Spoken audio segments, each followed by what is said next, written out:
ಕೈ ಬಿಡೇನು ಕೈ ಬಿಡೇನು ಆ ಮಾತು ಹೇಳಿದ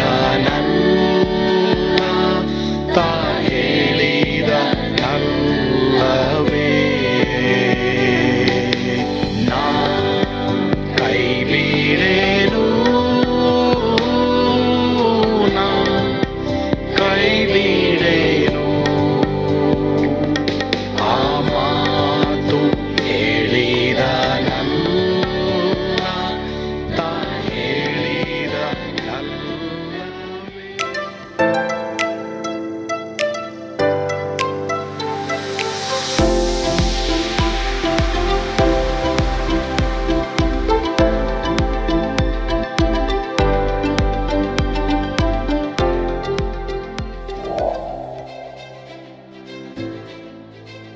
ಕರ್ನಾಟಕಕ್ಕಾಗಿ 3 ದಿನದ ಉಪವಾಸ ಪ್ರಾರ್ಥನೆ. ಹಲವಾರು ಜಿಲ್ಲೆಗಳು, ಲೆಕ್ಕವಿಲ್ಲದಷ್ಟು ಹಳ್ಳಿಗಳು ಮತ್ತು ರಕ್ಷಣೆಯ ಅವಶ್ಯವಿರುವ 6.5 ಕೋಟಿಗಿಂತ ಹೆಚ್ಚು ಆತ್ಮಗಳು ಇರುವಂತ ಕರ್ನಾಟಕ ರಾಜ್ಯಕ್ಕಾಗಿ ಪೌಳಿಯ ಒಡಕಿನಲ್ಲಿ ನಿಂತು ನಾವು ಪ್ರಾರ್ಥಿಸುವಾಗ ನಮ್ಮೊಂದಿಗೆ ಸೇರಿಕೊಳ್ಳಿರಿ. 31 ಜಿಲ್ಲೆಗಳು, 224 ಕ್ಷೇತ್ರಗಳು ಒಳಗೊಂಡಂತ ಕರ್ನಾಟಕ ಕಲಾಚಾರ, ಪಾರಂಪರ್ಯ ಮತ್ತು ಅವಕಾಶಗಳು ಇರುವಂತ ನೆಲ. ಆದರೆ ನಮ್ಮ ವಿಜ್ಞಾಪನೆ, ಪ್ರಾರ್ಥನೆ ಅವಶ್ಯವಿರುವ ನೆಲ. ಎಸೆಕಿಯೇಲ 22:30 ದೇವರ ವಾಕ್ಯವು ಹೇಳುವ ಪ್ರಕಾರ, ಪೌಳಿಯ ಹುಡುಕಿನಲ್ಲಿ ನಿಲ್ಲುವಂತ ಒಬ್ಬನನ್ನು ನಾನು ಹುಡುಕಿದೆನು. ಈ ದಿನ ಆ ಕರೆಗೆ ನಾವು ಕಿವಿಗೊಟ್ಟಿದ್ದೇವೆ. ಏಪ್ರಿಲ್ 14, 15, 16ರಂದು ಹೃದಯಪೂರ್ವಕ ಪ್ರಾರ್ಥನೆಗಳು, ಆರಾಧನೆಗಳು, ದೇವರ ವಾಕ್ಯದಲ್ಲಿ ಬೇರೂರಿರುವ ಬಲವಾದ ದೇವರ ಸಂದೇಶಗಳ ಮೂಲಕ ಯೇಸುವಿನ ಪ್ರೀತಿಯಿಂದ ಕರ್ನಾಟಕ ಬದಲಾಗುವುದನ್ನು ಕಾಣೋಣ. ಹೆಚ್ಚಿನ ಮಾಹಿತಿಗಾಗಿ ಸಂಪರ್ಕಿಸಿ 9686444722, 9742088223, 9686236323. ಸ್ಥಳ victory children home, Sasalu, Doddaballapura taluk, Bengaluru ಗ್ರಾಮಾಂತರ. ಯೇಸು ಕೈಬಿಡನು ದೈನಂದಿನ ಸತ್ಯವೇದ ಅಧ್ಯಯನಕ್ಕೆ ನಿಮ್ಮೆಲ್ಲರನ್ನು ಆಹ್ವಾನ ಮಾಡ್ತೇನೆ. ಇಂದು ನಾವು ವಿಮೋಚನಾ ಕಾಂಡ 5ನೇ ಅಧ್ಯಾಯ 10ರಿಂದ 14ನೇ ವಚನ ಧ್ಯಾನ ಮಾಡ್ತೇವೆ. ಫರೋಹನ ಅಪ್ಪಣೆಯಾಗಿದೆ. ಈ ವಿಷಯದ ಕುರಿತು ನಾವು ಧ್ಯಾನ ಮಾಡ್ತೇವೆ. ಆದುದರಿಂದ ಬಿಟ್ಟಿ ಮಾಡಿಸುವ ಅಧಿಕಾರಿಗಳು, ಮೇಸ್ತ್ರಿಗಳು ಆ ಜನರಿಗೆ, ನಿಮಗೆ ಹುಲ್ಲನ್ನು ಕೊಡಕೂಡದೆಂದು ಫರೋಹನ ಅಪ್ಪಣೆಯಾಗಿದೆ. ನೀವೇ ಹೋಗಿ ಎಲ್ಲಿಂದಾದರೂ ತಂದುಕೊಳ್ಳಬೇಕು.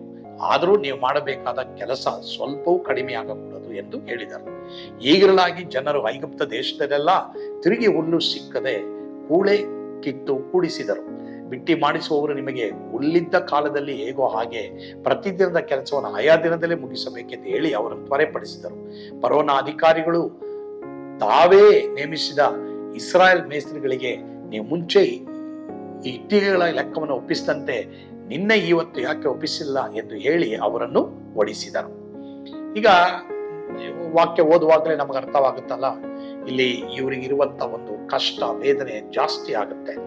ಇವರು ಮೊದಲು ಹುಲ್ಲು ಪರವ ಕೊಡಿಸ್ತಾ ಇದೆ, ಈಗ ಹುಲ್ಲು ಕೊಡಿಸಲ್ಲ, ಹುಲ್ಲು ಹೋಗಿ ತಗೊಂಡ್ಬರ್ಬೇಕು, ತಿರುಗಿ ಇವ್ರು ಇಟ್ಟಿಗೆ ಮಾಡಬೇಕು. ಈಗ ಆ ಇಟ್ಟಿಗೆ ಮಾಡಬೇಕಾದ್ರೆ ಆ ಹುಲ್ಲು ತಗೊಂಬರಕ್ ಟೈಮ್ ಆಗುತ್ತೆ. ಆದ್ರೆ ಇಟ್ಟಿಗೆ ಇಷ್ಟು ನಂಬರ್ಸ್ ಆ ಇಟ್ಟಿಗೆ ಮಾಡ್ಲೇಬೇಕು ಅವರು. ಬಟ್ ಇವ್ರು ಹುಲ್ಲು ತಗೊಂಡ್ಬಂದ್ಬಿಟ್ರೆ ಮಾಡಕ್ಕಾಗಲ್ಲ. ಆದ್ರೆ ಇಲ್ಲಿ ಫರೋಹನ ಅಧಿಕಾರಿಗಳು, ಫರೋಹನ ಅಪ್ಪಣೆ ಆಗಿದೆಪ್ಪ, ಹೀಗಾಗಿ ನಮಗೆ ನೀವು ಇಷ್ಟು ಲೆಕ್ಕವನ್ನು ಒಪ್ಪಿಸ್ಲೇಬೇಕು, ಇಲ್ಲಿ ಅವರು ಹೊಡಿತೀನಿ ಎಂಬುದಾಗಿ ಹೇಳಿ ಓಡಿಸಿದ್ರು. ಸೊ ಇದರಿಂದ ನೀನು ಕಲಿಯುವಂತ ಪಾಠ ಏನೆಂಬುದಾಗಿ ನಾವು ನೋಡುವಾಗ, ಪ್ರಿಯರೇ, ಯೇಸುಸ್ವಾಮಿ ನಾವು ನಂಬಿದಾಗ, ದೀಕ್ಷಾಸ್ನಾನ ತೆಗೆದುಕೊಂಡಾಗ, ಭಯಭಕ್ತಿ ಉಳ್ಳವರಾಗಿ ನಾವು ಜೀವಿಸೋದಕ್ಕೆ ಪ್ರಯತ್ನ ಮಾಡುವಾಗ ನಮಗೆಲ್ಲ ಸುಲಭ ಇರುತ್ತೆ ಎಂಬುದಾಗಿ ನಾವು ತಿಳ್ಕೊಳ್ಬಾರದು. ಈ ಲೋಕ ನಮ್ಮದಲ್ಲ, ಈ ಲೋಕದಲ್ಲಿರೋರು ನಮ್ಮವರಲ್ಲ. ಆದ್ರಿಂದ ಪ್ರಿಯ ದೇವರ ಮಕ್ಕಳೇ, ಈ ಲೋಕದವರು ನಮ್ಮನ್ನ ಹಿಂಸಿಸ್ತಾರೆ, ದ್ವೇಷಿಸ್ತಾರೆ. ಆದ್ರೆ ನಾವು ಭಯ ಪಡೋದು ಬೇಡ. ಯಾಕಂದ್ರೆ ನಾವು ಪರಲೋಕ ಸಂಸ್ಥಾನದವರು ಎಂಬುದಾಗಿ ತಿಳಿದುಕೊಂಡು ಕಷ್ಟವನ್ನ ಸಹಿಸಿಕೊಳ್ಳುವನು ಧನ್ಯನು. ಅವನು ಪರಿಶೋಧಿತನಾದ ಮೇಲೆ ಜೀವವೆಂಬ ಜಯಮಾಲೆಯನ್ನು ಹೊಂದುವನೆಂಬುದಾಗಿ ದೇವರು ವಾಕ್ಯ ಹೇಳ್ತಾರೆ. ಹೀಗಾಗಿ ಕಷ್ಟವನ್ನ ನೀವು ಸಹಿಸಿಕೊಳ್ತಾ ಇದ್ದೀರಾ, ಭಯ ಪಡಬೇಡಿ. ಖಂಡಿತವಾಗಿ ಜೀವವೆಂಬ ಜಯಮಾಲೆಯನ್ನ ನೀವು ಹೊಂದೋ ಹಾಗೆ ಕರ್ತನ ನಿಮಗೆ ಕೃಪೆಯನ್ನ ಕೊಡೋರಾಗಿದ್ದಾರೆ. ಪ್ರಾರ್ಥನೆ ಮಾಡೋಣವಾ? ಪರಮ ಪ್ರೀತಿಯುಳ್ಳ ತಂದೆ ಆದವರು ನಿಮಗೆ ಸ್ತೋತ್ರ. ದೇವರೇ, ಅನೇಕರು ಯೇಸುವನ್ನ ನಾನು ನಂಬಿದ್ದೀನಿ, ದೇವರಿಗಾಗಿ ನಾನು ಜೀವಿಸ್ತಾ ಇದ್ದೀನಿ, ನನಗೆ ಯಾಕೆ ಈ ಕಷ್ಟ, ಯಾಕೆ ಈ ವೇದನೆ ಎಂಬುದಾಗಿ ತಿಳಿದುಕೊಂಡಿದ್ದಾರಪ್ಪ. ಇಲ್ಲಿ ಫರೋಹನು ಇಸ್ರಾಯೇಲರಿಗೆ ಅದೇ ರೀತಿ ಕಷ್ಟ ಕೊಟ್ಟನು, ಆದರೆ ಮೋಶೆ ಆರೋನರು ಧೈರ್ಯಗೆಡಲಿಲ್ಲ, ಬಂದು ಧೈರ್ಯಪಡಿಸಿದ್ರು. ಅದೇ ರೀತಿ ಇದನ್ನ ಎಲ್ಲರನ್ನೂ ಧೈರ್ಯಪಡಿಸು, ನಮ್ಗೆ ಈ ಲೋಕದಲ್ಲಿ ಸಂಕಟ ಉಂಟು, ಆದ್ರೆ ನಾನು ಲೋಕವನ್ನ ಜಯಿಸಿದ್ದೇನೆ ಎಂಬುದಾಗಿ ಹೇಳಿದ್ಯಪ್ಪ. ಅದೇ ರೀತಿ ಎಲ್ಲರಿಗೂ ಜಯ ಕೊಡು. ಅನೇಕ ಕಷ್ಟಗಳ ಮಧ್ಯದಲ್ಲಿ ಎಲ್ರಿಗೂ ನೀ ಜಯ ಕೊಡಪ್ಪ. ಸ್ತುತಿ, ಘನ, ಮಾನ, ಮಹಿಮೆ ನೀವು ಒಬ್ಬರೇ ಹೊಂದಿಕೊಂಡ್ರಿ ಸ್ವಾಮಿ. ಯೇಸುವಿನ ಹೆಸರಿನಲ್ಲಿ ಪ್ರಾರ್ಥಿಸ್ತೇವೆ ದೇವರೇ, ಆಮೇನ್.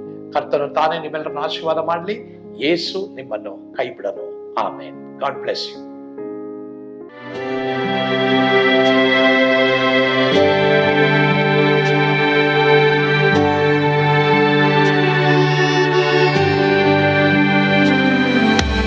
ನಾನು ಪಾತ್ರದಲ್ಲಿ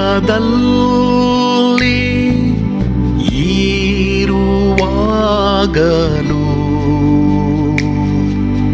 ನೀನು ಪಾಯಪಟ್ಟು ಓಡಬಾರದು. ನನ್ನ ಮಾತನಂಬಿ ಸ್ಥಿರವಾಗಿರು.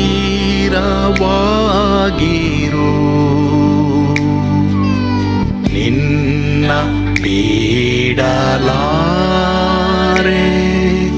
ಬಿಡೆನು ಎಂದೆಂದಿಗೂ.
ಹೋದರು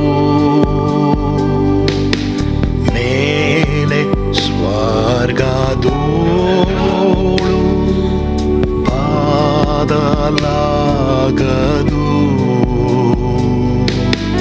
ಅಲ್ಲಿಂದೇಸು ಸ್ವಾಮಿ ಬಾರುವಾತನು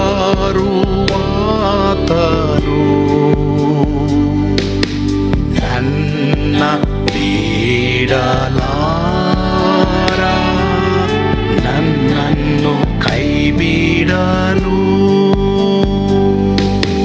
ನಾ ಕೈ ಬಿಡೆನು, ನಾ ಕೈ ಬಿಡೆನು. ಆ ಮಾತು ಹೇಳಿದ ನನ್ನ ತಾ ಹೇಳಿದ ನಲ್ಲವೇ. ನಾ ಕೈ ಬಿಡೆನು, ನಾ ಕೈ ಬಿಡೆನು. ಆ ಮಾತು ಹೇಳಿದ ನನ್ನ ತಾ ಹೇಳಿದ ನಲ್ಲವೇ.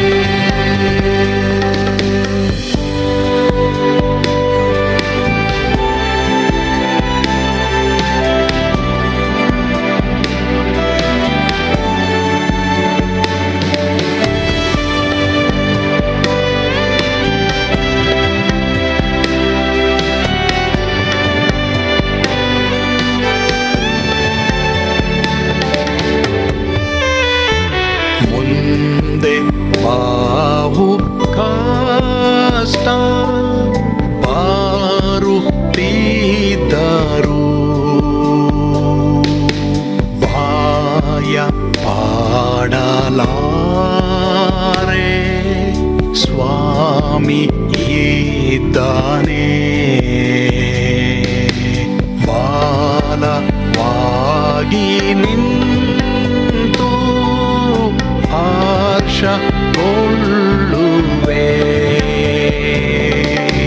ಸ್ವಾಮಿ ಬಿಡಲಾರ, ಸ್ವಾಮಿ ನನ್ನ ಕೈ ಬಿಡಲು.